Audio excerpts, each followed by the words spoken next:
Hello, everyone, and welcome back to This Day in History, where we take a look back at a day in history and examine why that day is important. Today, we're going to take a look at January the 10th, and on this day, in 1946, the first General Assembly of the United Nations, comprising at that time 51 nations, convened at the Central Hall in Westminster in London. In 1944, at the Dumbarton Oaks Conference in Washington, D.C., the groundwork was laid by Allied delegates for an international organization to maintain peace and security in the post-World War.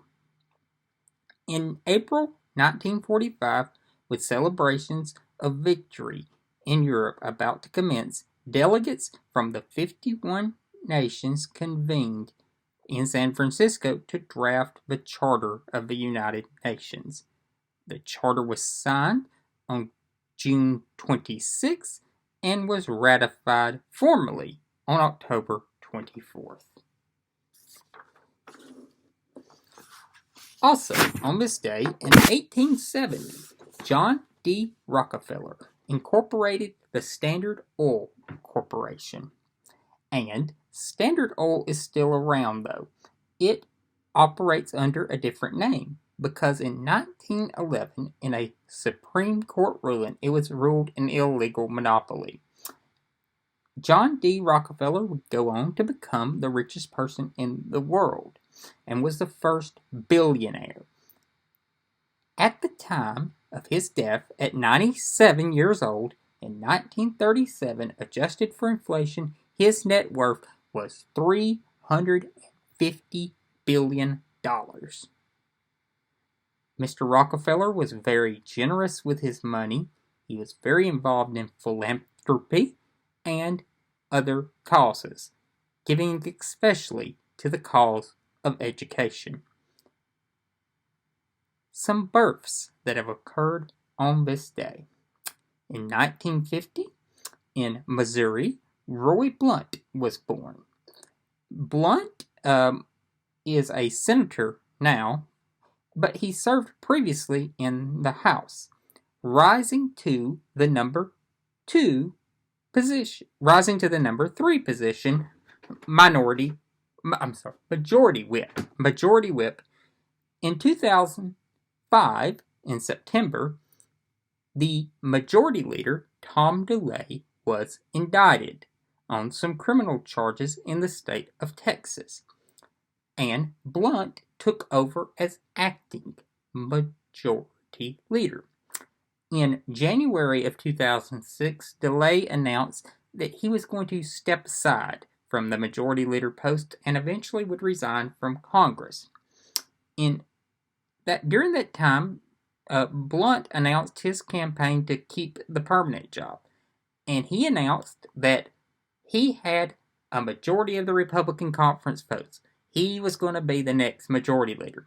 Well, a funny thing happened on the second ballot of that secret ballot that Republicans cast.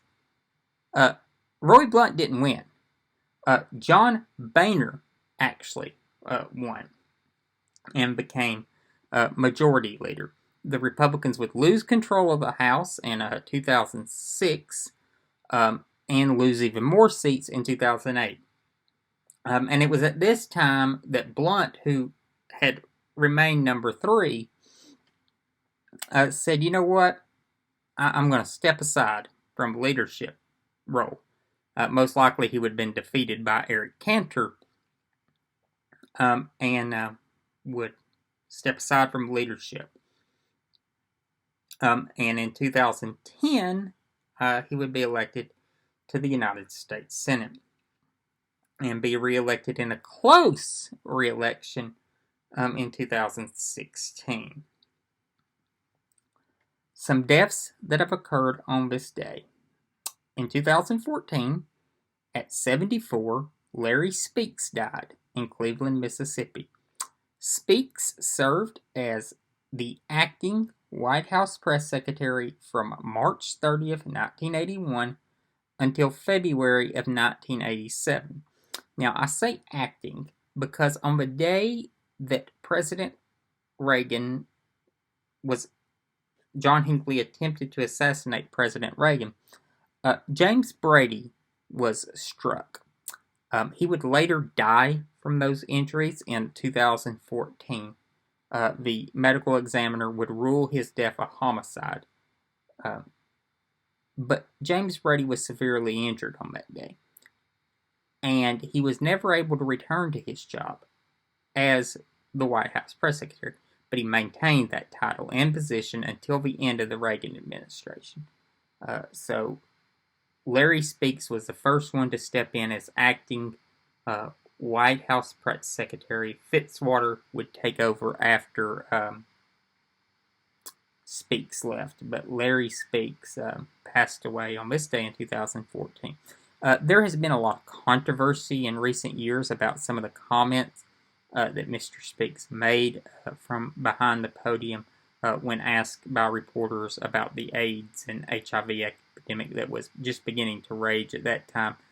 He made some homophobic and some very derogatory jokes that in later light have become seen in a less favorable light. But he died on this day in 2014 of Alzheimer's in Cleveland, Mississippi. So that is that for today. I am going to post my State of the Race video tomorrow. It's probably going to come out in chunks. I'm going to post some, then a little bit more, and later wrap it all up. A quick note on that. I live in the state of Alabama, and I live in the northeast part. And tomorrow we are forecast to get a January severe weather outbreak.